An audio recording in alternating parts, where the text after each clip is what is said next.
Peru. It was first discovered by Spanish explorers in the 1500s. The geoglyph is reported to be between 595 and 800 feet tall, and it can be seen 12 miles out at sea. The image was created by the digging of 2 to 3 foot trenches in the hardened sand on the hillside, and the placing of stones around the edges of the lines. It is not known for certain who made the candelabrum. The Indians living in the area told the Spanish that it was already there when they first settled there. Pottery in the area dates to 200 BC and likely belongs to the Paracas people. It can't be certain that they built the candelabrum, but it is likely that they or one of the neighboring cultures did. This is the same approximate time period as the Nazca lines and the giant of Altacama was made. Its function is uncertain. The local tradition says it's a landmark for sailors and that the geoglyph represents the lightning rod of the South American god Viracocha. The Spanish found the rope in the central branch. The rope may have been used in construction or for some other purpose, possibly as a pulley system as suggested by Eric von Daniken.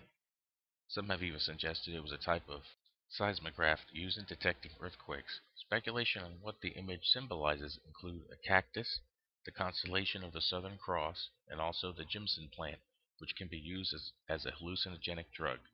Since its construction probably coincides with the Nazca lines, it most likely represents their god Viracocha's lightning rod, since the main theme of the lines was gods and rituals with some attention to star constellations. At Sierra Pintada, the painted mountain in Spanish, there are geoglyphs of spirals, circles, warriors, and condors. These South American etchings can be seen at ground level and are thought to be guideposts for the Inca traders. One of the most remarkable things about the Nazca lines and the other geoglyphs around South America is that they still exist today. After 1 to 2,000 years, the unique dry desert conditions in these areas have preserved the works of these ancients, giving us a window into their world.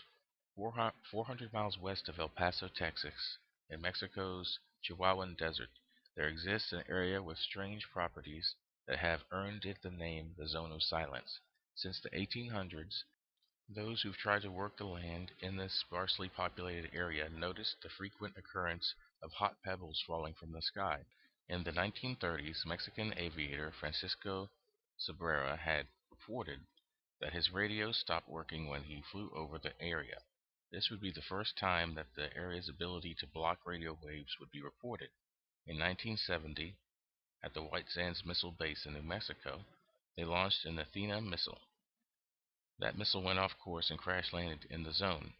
A team of U.S. Air Force investigators would come to the area and document the anomalous nature of the zone.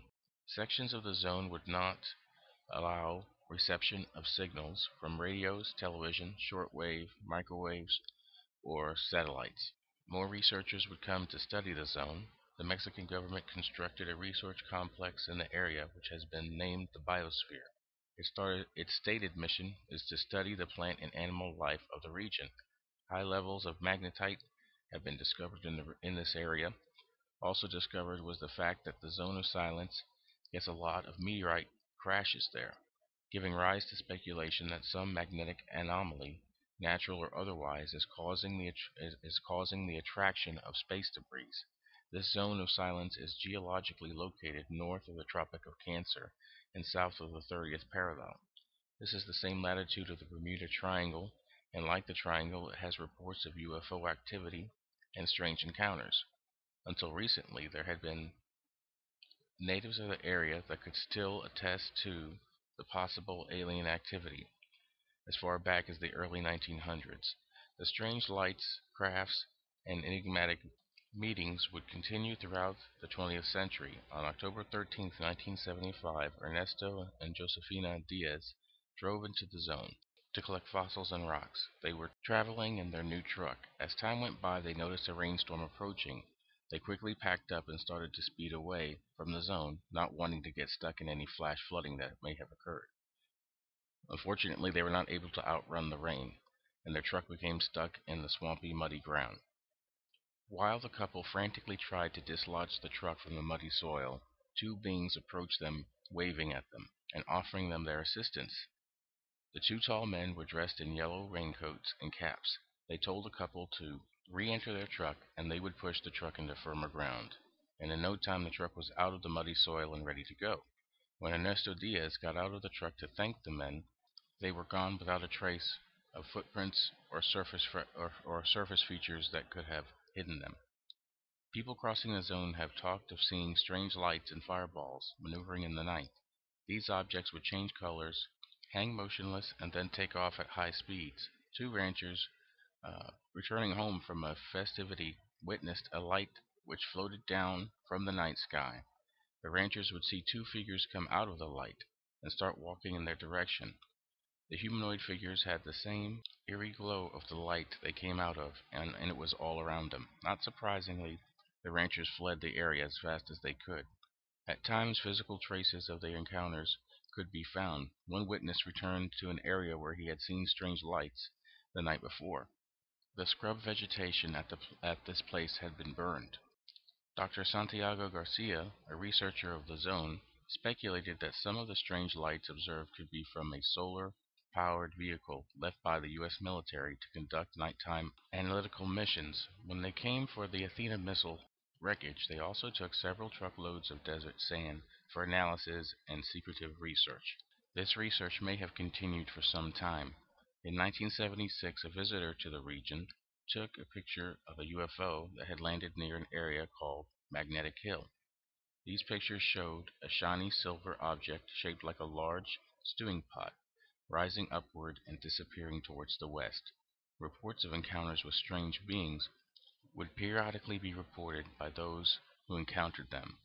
Workers on a small ranch near the zone started having regular visits by three tall, long-haired beings, two seemingly male and one female. The ranchers described them as being polite to a fault, extremely handsome, and dressed in a funny way. The beings spoke to them in perfect Spanish, and the Spanish had a musical ring to it. The visitors would periodically come, asking for water from the rancher's well.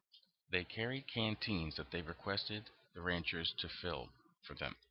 When a curious worker would ask them where they came from, they would smile and say from above. In November of 1978, journalist Luis Ramirez Reyes went into the zone to write a story about it and the Mexican research facility called the Biosphere. When driving to the Biosphere, he made a wrong turn at a Y intersection and became lost. Luis Reyes became concerned because they carried no water or provisions with them. If the car should break down or they should become hopelessly lost, they would have little chance of surviving an extended stay in the desert. The journalist noticed three figures walking ahead of them. Relieved, he expected his driver of the vehicle to stop and ask for directions to the biosphere. To his surprise, the driver drove on by as if he hadn't seen anyone. Luis Reyes began to wonder if he was starting to see things, but as they drove on, they came across the trio once more. This time, he ordered the driver to stop the car and to get out and talk to the three locals. Reyes thought of them as locals because of how they were dressed. They had the same garb of the people of the surrounding area. His first question to them was if they had seen a car similar to theirs pass by, to which they answered they had not. Reyes asked them what they were doing in the desert. They told him they were looking for some lost animals. The journalist noticed that they weren't carrying any water bottles, which would be standard equipment for a walk in the desert. The three locals told them that if they got off the road and drove cross-country across the rocky terrain of the Sea of Thebes, they would reach the biosphere. Another name for the zone of silence is the Sea of Thebes. The name derives from the belief that at one time the zone was underwater.